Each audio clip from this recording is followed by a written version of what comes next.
to the depths Sure, I'll of what, concede that. what is the I'll definition concede of that. that higher being. And that's why we see different expressions of people attributing different things to that higher being. So that's what I'm saying. Yeah. Just on an evidential But you perspective. consider yourself a monotheist? Yes, and I would Okay. say the reason why, especially, there are two reasons. One, obviously, the belief in Christianity, but I find it So strange. why would God make the Fitra into multiple gods, in your opinion, well, as a Christian? Well, this is as in our natural Fitra. Yeah. But that then comes into I think it's two parts. I would say, for example, in terms of our sinful nature, we digress away from God, and God has given revelation, so that we have that desire, but we have the desire to search out that being, but we have the free will to reject or accept what we desire. Yeah. We accept as the true revelation from God. Yeah. And you believe you have true revelation? Yeah, of course, Okay. definitely. That could probably be another topic as well. Yeah, Because obviously so- for me, I don't believe you do have the revelation. Yeah. Obviously New Testament, right? Yeah. Yeah. So I wouldn't. It's almost logical to believe, when we go into the history of it, that the New Testament wasn't given to Jesus, was it? yeah, but I'll address that. But just in terms of the point of whether Christians are polytheists, for example, in Islam you cannot marry polytheists. Is that correct? Well, yeah, I would say we talk about that a man can marry a person of the book. Right. There's debate on that. I would probably say that the older Christians, the truer Christians, are the Right. ones that are monotheistic. But then The current Trinitarian ones, I would say they veered away. Muslims and, can still marry modern day Christians. I think there's Trinitarian. difference of opinion. I think there's different scholarly opinion on that. Okay, but then even if there is, the divide kind of highlights that it could be.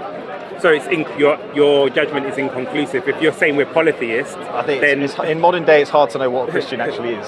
Isn't Well, it? How do you it's- define a Christian? Well- I can't define a practicing Christian. I ask Christians who Jesus is. Half of them say Son of the God, is God. So I don't know how you'd really quantify that anyway.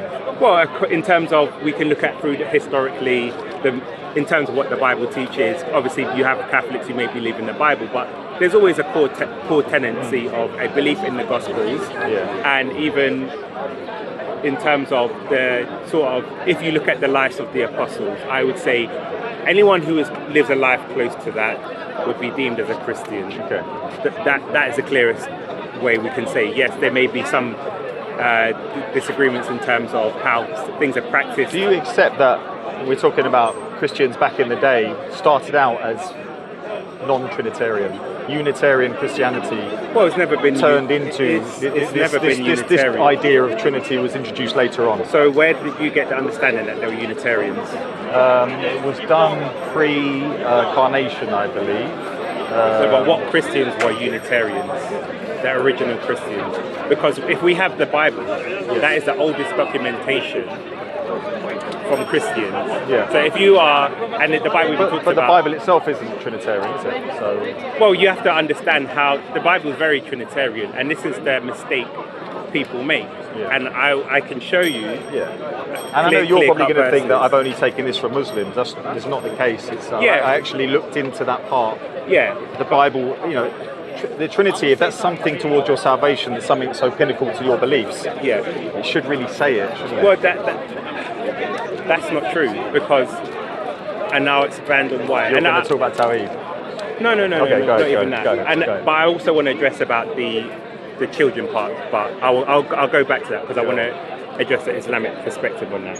So, in terms of the Bible is a genre, and if you don't understand the genre, Genre? yeah, What do you in mean terms by of the that? way it's written. So, for example, if I had, for example, two films. If I had the sci-fi film and a western, they're both genres. Different genres, okay. And you expect different things from those genres. So in the western, you'd expect cowboys. In the sci-fi film, you would expect spaceships. space. Yeah, Exactly. fine. You wouldn't expect that in western. So when you understand the genre of the Bible, everything is consistent. So what is the genre of the Bible? The Bible is a descriptive book of history. not a prescriptive book. The Quran is prescriptive. So it's testimonies. It Exactly. Is, yes. So if I went to the 1st century and asked someone what a solar eclipse was, they're going to give me a description of what it is, not a prescription of how it is. So it's not revelation, it is a bunch of testimonies discussing what was revealed. Well, it includes revelation, but it also includes the descriptive part of what was happening at that time for the people. So when you say, well, people make the claim, well, people can just say what God is or what God is, and that could have been revealed. The Quran is very clear on that. Allah is one, He's not begotten, He very prescriptive in terms of what that is. The Bible was never necessarily written in that perspective. So if we then take the foundation as it's a prescriptive book, what we then find is that it's a revelation of God revealing Himself to the Israelites and so forth, and how they responded to that. So within the text, you can even find where people question, what are you? Sure. God says, you cannot fathom what I am, because we can say, from a human mind, you can conceptualize God. But let's just say, hypothetically, if God is greater than our imagination, God would need bigger than the Bible to describe what He actually is for people to understand. We have books of quantum physics, we have books of mathematics that no one can understand, and these are things we can observe. So for someone to say, well, I believe God should fit my conception and be able to describe what I am, then that for me as is a Muslim, I have the Word of God, plus I have the Hadith, which is what you're talking about. But that's why I said. So I have it clear, whereas you're admitting almost. But that's why I said you have a genre. Exactly, because I'm saying you cannot expect sci-fi in a Western. So the Bible is written as an account of documentation of people writing down what they've experienced and witnessed of God, because God is greater than our comprehension. And so that wasn't the main purpose. I get it. And I've done some research. I know you may not accept Bart Ehrman's sort of works, but is it true that the Gospels, we don't know who wrote them? Let's just say, for example, we didn't know. I believe we do, but that doesn't make... That's not an issue to you? No, because if I put that note and wrote, Jordan is wearing a red top, green trousers, black shoes, and I left it here next week and someone picks it up, does that make it false if I don't put my name on it? Well, if the person that wrote it was a liar, and I had no idea who it was, it would be a big issue. Massive issue. But then that doesn't necessarily... The person can be a liar, but they can still write a truthful statement.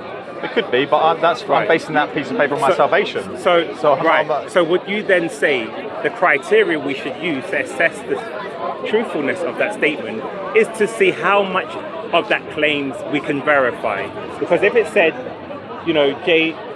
Jordan was wearing purple and orange, and I went to next week went to someone and said, oh, did you see Jordan here wearing orange and purple? And they said no. So if there were differences, you'd reject it? If there were differences, it would be a case of how do we... But that's the Gospels, isn't it? Because even within the Gospels...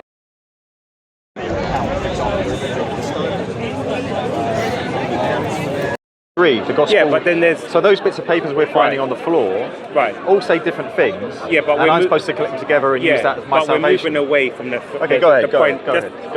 I can address that, but the initial point was, if you don't know, it's a false equivocation in terms of if you don't know who wrote something, it doesn't mean that it's false. So my claim was then we should then look, for example. So for example, and I'll throw this back at you. Muslims claim that the Quran. Actually, I'll give you for that salvation to be true, that bit of paper needs to be what God said.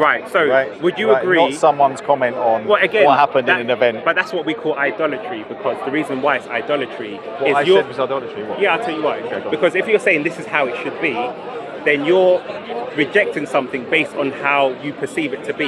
So if God's revelation, it should be, if it's true, then we accept it for it is. That's my standard. But you're saying it should be like this. That is that. So for example, if you say God should be one, and we're saying, well, no, God can be a triune person, and you say, and we look at the revelation, and that's what God claims about Himself, then it's true. But if you say, no, I believe it should be like this, then that's idolatry, because I'll give you another example. No, I will accept what it says if I believe that's what God has revealed. But you can't just say, I believe God should be one because it makes sense, and then say anything else I will reject, because then that is just yours.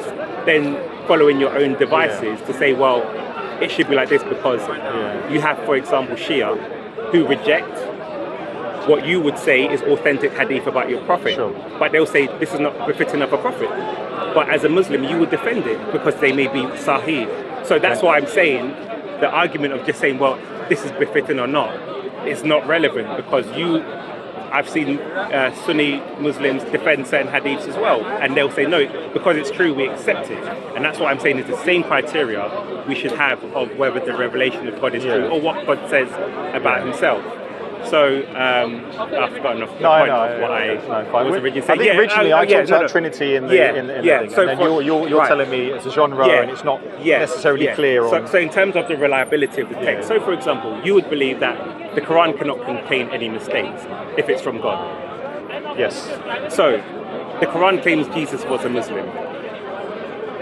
Okay. Can you establish to us that Jesus was a Muslim? Because if you can't, that would be my claim that the Quran is in error on that point.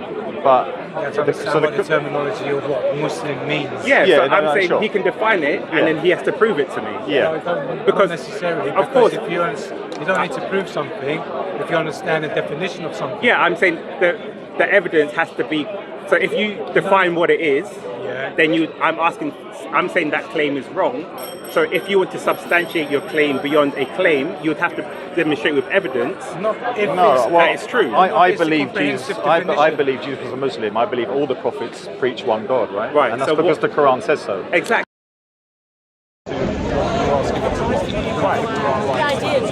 That's my point.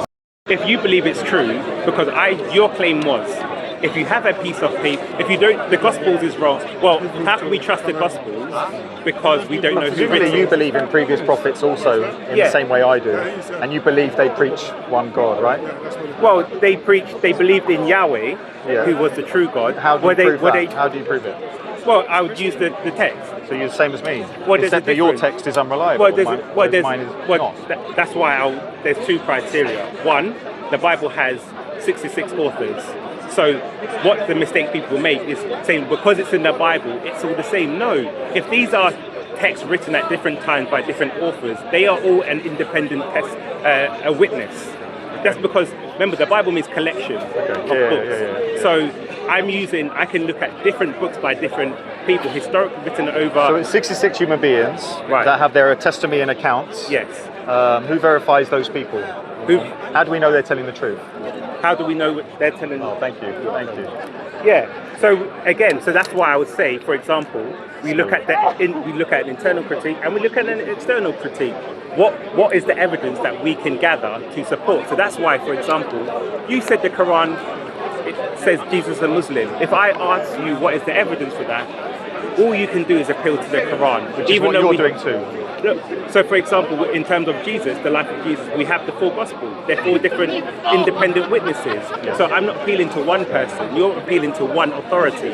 And then we have the external historical evidence. So, for example, if I say, what was the original Injil? You will say it was lost or there was original Christians. Yes. We cannot find any evidence of these. You don't believe that? No. Do you believe that a revelation was given to Jesus? Jesus was the revelation. But he must have received the revelation. Where is this? No, that's an Islamic belief. Okay, so it was spoken to him, he taught it to other people, they've relayed it to you in a book of testimonies. Say that again. So you believe that, well, essentially it's testimony, so you haven't got a revelation per se from Jesus? No, Jesus is the revelation, so therefore people... How did Jesus receive it? If Jesus is God... So he is God, so okay. Yeah, he is the revelation. So the Gospels is that Jesus Christ has come in the flesh. And that he is the Messiah and the person here for our salvation. He's here to die for our sins. That's the so you don't even need an Injil, do you? Because he is the... Yeah, so that's why we believe in the Gospels, because that is it's the account of his sayings, and it's a witness. So, because for example, we are led to believe that when prophets come, generally, Moses had Aaron, he had Joshua, Jesus had John the Baptist. Muhammad did not have anyone external verifying who he was. So, in terms of who was it who claimed that he was a prophet? Because remember, John the Baptist said Jesus is attested to Jesus. You had Aaron and Joshua, for example, who attested to who Moses was. I'm saying in the case of Muhammad, there was no external. True. But in terms of me or you working out what happened back then, yes, you kind of admitted that. So Jesus was the revelation, and we have 66 people that have written down stuff over the history. So over the history, they've written down stuff. We don't even know who some of them are, but they've written stuff down in a book. You can see that some of it doesn't even line up. Well, I'm saying in terms of, whereas I have hadith, which is actually, we have libraries upon libraries of people authenticating whether these people were lying. Right. Even if one of them missed a single prayer, we would reject it, and it wouldn't be a Sahih hadith. Do Shias accept those hadith? From my understanding, I'm not Shia obviously, but there is a Shia is not going to question the what's the word? The reliability of the hadith. They may disagree with the hadith, right? No, they reject. So, for example, do Shia believe? Do Shia curse the Sahaba? Some do, some don't. So therefore, you're saying they're trustworthy. Now we have another group of people who are saying they are not trustworthy. So how can we then, as an independent person, say that this person is trustworthy? Because your whole premise is, well, we have the hadiths that are relayed by trustworthy people, but we have a set of people who are accusing these people of being untrustworthy. So then you're saying, well, we should ignore them and accept them as trustworthy. But keep bringing up the Shia is probably a non-argument because you have even more sects. So I can start bringing up saying, look what they believe. Yeah, but from the first century, and we have to look at the claims, because remember, your claim is relies on or maybe not relies, but one of the claims you said is they are trustworthy. So the question is, how do we determine someone is trustworthy? Because my claim is actually, yes, someone should be trustworthy. What people at the time said about them? Yeah, but also what they're saying it should be able to be evidenced externally. So that's why I say, as an independent person, if Shias, for example, accuse these people of being untrustworthy, then what reason do I have to accept that they were trustworthy? Because now we have a dispute. I don't know any. I haven't probably spoken to enough Shias to know where they've actually said that hadith is unreliable, whereas you believe it is reliable. I don't have any. They'd have to look at why. Yeah. And it could be a case of they don't accept somebody's belief, boy back in the chain. Yeah, but I'm just saying let's say the Sahaba that they don't believe in or they curse. They're essentially accusing them of dishonesty or being liars. Sure. So then, if we now have a dispute about whether someone's trustworthy, and if a hadith goes through that person, in a theological sense, yes, you will say they're trustworthy. But now we have a dispute as to whether they're reliable. So then the only other way to see if they're reliable is to see, can we establish what they're saying with evidence? So if we're in court, if a judge is sitting there, you're making a claim, I'm making a claim, they will look at how much of the evidence do I say are verifiable. If you're telling the truth, we would naturally assume that the claims that you're making should be able to be evidenced. They shouldn't disappear, and that's why I use that as an analogy as the original Christian and the Injil, because how can what I see is, for argument's sake, I'll say the Quran is internally consistent. There are errors and stuff, but just for the sake of argument. But that doesn't make something truthful, because if we then start investigating the claims and we don't find any evidence to back it, because if the Bible is corrupted or made up, we find evidence to support it. I'll give you an example. So you're accepting that the Quran, you're accepting the preservation of the Quran almost, right? On the reliability of it? No. Okay, I'm not saying... But can we at least say I'm on firmer ground than you? In what sense? Well, going back to that bit of paper on the floor... Right. You've already admitted, I know we're rehashing it, but you've already admitted you don't know who wrote it. I'm just, as for the sake of argument, I can say who... Let me break my question down. Yeah. How are you accepting that as revelation from God? How are you accepting a book of testimonies of who we may not know? How are you accepting that for your salvation? Because you and I agree that if we don't know who wrote something, it doesn't mean it's false. So then how do we find out that it's true? It's very important to me who wrote it. Yeah, very important. But that's irrelevant. It may not be important to you, but I haven't conceived that. Who wrote down the Quran? So Muhammad recited the Quran. But who wrote came it down down from the angel Jibril. But who wrote it? Actually, the Sahaba, there were scribes, right? Part of the Sahaba. How do we know that was even the angel Jibril? Because like I said to you, the knowledge was that Jesus came with John the Baptist, Muhammad with If Aaron. it's not Angel Gabriel, how do you explain? Because- you just admitted the Quran's very consistent throughout. How do you I said it's explain it? internally consistent, Yeah. meaning, and I'm still manning the point because I don't Yeah. want to divert and say there's Sure. contradictions in here and Sure. there, which I believe, Yeah. but I'm just still manning the point so we don't digress. Yeah. So I'm saying if a book, But contradictions don't matter to you, do they? I'm saying, for example, Charles Dickens might be internally consistent in terms of the narrative. It doesn't mean it's from God. So I'm saying, even if I concede that the Quran is internally consistent, it is not. Doesn't mean it's reliable in itself. And that's Yeah. why I said for you, example, the Quran claims Jesus is God. That Jesus was definitely doesn't. Go on. that Jesus was a Muslim. Yeah. Do we have evidence? You say, well, the Quran said. So for me, that's not evidence. It's circular reasoning. So it's consistent in saying that Jesus is just But a then man. I asked you about previous prophets, and you used the same argument as a Christian. So, Yeah, but I said with the and like I previous. say, I feel like we went on to then what we're standing on, and I feel like, unless I missed something in this conversation, you're on a lot more shaky ground. I think what you're claiming is that I've put my own standard on it, right?